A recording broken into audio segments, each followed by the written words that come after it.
जोहार, नमस्कार। स्वागत है आप सबका आज की वीडियो में। बहुत ज़्यादा परेशान है छात्र, लेकिन परेशान होने वाली एज सच कोई बात है नहीं। अब जो होना था वो तो होगा ही। और फिर से राज्य ने गठबंधन को मौका दिया है, तो हम लोगों को भी उनके साथ ही चलना पड़ेगा, क्योंकि आप सरकार से लड़ नहीं सकते। और बिल्कुल अभी 5 साल उनको मौका मिला है और ज़्यादा मजबूती के साथ मिला है। आप सीट्स देख सकते हैं, भाजपा काफ़ी पीछे रह गई है और जेएमएम काफ़ी ज़्यादा आगे निकल गया है। कांग्रेस भी ठीक ठाक सीट जीत गई है और राजद, जो कि एक बिहार की पार्टी है, जो बिहार में आज उपचुनाव हुआ है वहाँ पे राजद हार गई है, लेकिन झारखंड के लोग राजद को जिता रहे हैं। तो जो भी है सो है।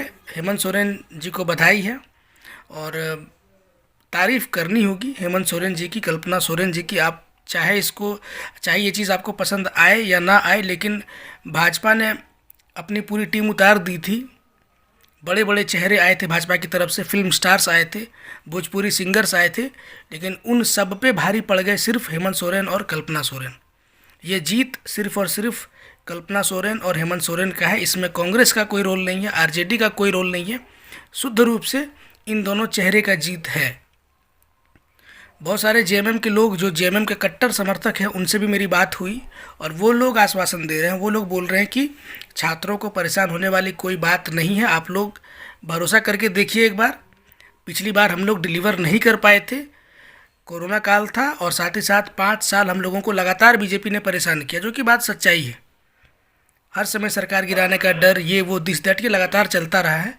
इस कारण से परफॉर्म नहीं कर पाए, लेकिन इस बार हम लोग हर सेक्टर में काम करेंगे। अब जब ये सामने से जेएमएम के कार्यकर्ता लोग बोल रहे हैं, तो हम लोग को डेफिनेटली बिलीव करना होगा, और ऑप्शन भी नहीं है। अगर सरकार काम करेगी तो हम लोगों को सरकार का गुणगान करने में कोई दिक्कत नहीं है। बाकी देखते हैं आगे क्या होता है, कैसा काम करेगी नहीं करेगी।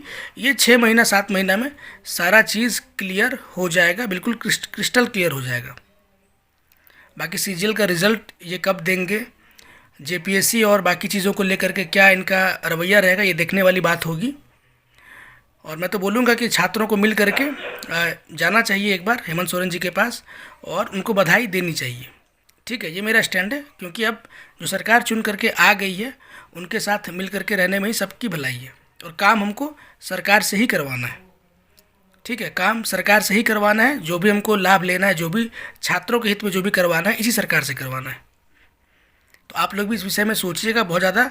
अब ये एक ही टेप बार बार बजाना कि अब ये हो गया, बर्बाद हो गया, ऐसा हो गया, वैसा हो गया, अब बेकार की बात है।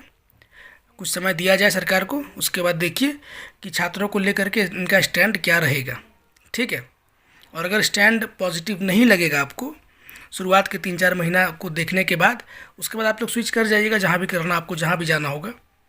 ठीक है, बाकी एक बार फिर से सरकार को बधाई, जयराम महतो को बधाई। अपनी सीट डुमरी से वो निकाल लिए उन्होंने, मतलब जीत गए डुमरी से, बेरमो से हार गए। और बाकी तमाम कैंडिडेट जितना भी उन्होंने खड़ा किया था, वो सारे कैंडिडेट जिस उद्देश्य के साथ जयराम महतो ने उनको खड़ा किया था, शायद वो अपने उद्देश्य में कामयाब हो गए और अच्छा खासा वोट उन्होंने काटा है। ठीक है, तो उनको भी बहुत बहुत बधाई। और एक चीज़ और कि सिर्फ एक मुझे लगता है कि जयराम महतो ही एक ऐसे विधायक होंगे जो हो सकता है कभी कभी विधानसभा में आपको छात्रों के जो भी मुद्दे होंगे उसको लेकर के आवाज़ उठाएंगे, क्योंकि और बाकी कोई विधायक नहीं है। विनोद सिंह भी हार गए हैं। ठीक है, आपके भानु प्रताप शाही हार चुके हैं, रणधीर सिंह हार चुके हैं। ये सब जो भी कारण हो, छात्रों का मुद्दा उठाते थे, हल्ला गुल्ला करते थे। आपके अमित मंडल हार चुके हैं। ठीक है, तो ये सारे लोग हार गए हैं। तो इस कड़ी में सिर्फ एक नाम मुझे दिख रहा है, जयराम महतो का, कि अगर कुछ छात्रों को लेकर के कि कहीं कुछ धांधली होती है, वैकेंसीज नहीं आएगी, इस तरह का कुछ होगा, तो डेफिनेटली जयराम महतो सवाल वहाँ उठाएंगे, गरजेंगे। ऐसी उम्मीद हम लोग करते हैं उनसे कि छात्रों की आवाज़ वो बनेंगे। बाकी जो मैंने जो भी पोस्ट किया, सारा पोस्ट जो किया इमोशन था कहीं ना कहीं। ठीक है, गुस्सा भी था, जो भी है वो पोस्ट तो रहेगा ही, लेकिन कहीं ना कहीं सच्चाई है उन पोस्ट में। ठीक है, कि डेंट पहुंचा दिया है बहुत बड़ा। अब कहीं ना कहीं बीजेपी को भी ये चीज़ सीखना होगा कि बीजेपी की जो लोकल लीडरशिप है यहाँ पे झारखंड में, किसी काम की नहीं है। एक भी आदिवासी नेता इनका इस लेवल का नहीं है कि वो दूर दूर तक हेमंत सोरेन से टक्कर ले सके। बाकी चंपई सोरेन और ये सारे फैक्टर्स धाराशाही हो गए।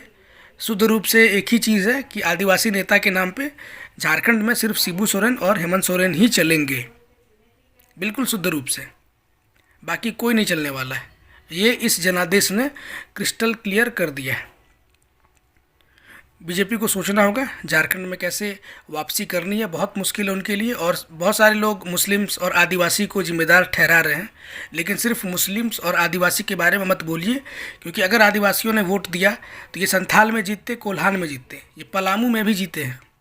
जेएमएम वाले पलामू में भी इनका परफॉर्मेंस बहुत अच्छा रहा है, तो हर वर्ग का वोट मिला है। सवर्णों ने भी दबा के वोट किया है जेएमएम के लिए। कारण क्या है मुझे पता नहीं। लोग बोल रहे हैं कि शायद ये 1000 रुपये जो दिए गए हैं वो बहुत बड़ा कारण है, या फिर बिजली बिल जो माफ़ किया गया है वो कारण है, और या फिर बीजेपी के कैंडिडेट्स बढ़िया नहीं थे, ये भी एक कारण है। जो भी कारण हो, लेकिन हर वर्ग का वोट जम करके मिला है जेएमएम को। इसमें अब मुझे कोई संदेह नहीं दिख रहा है।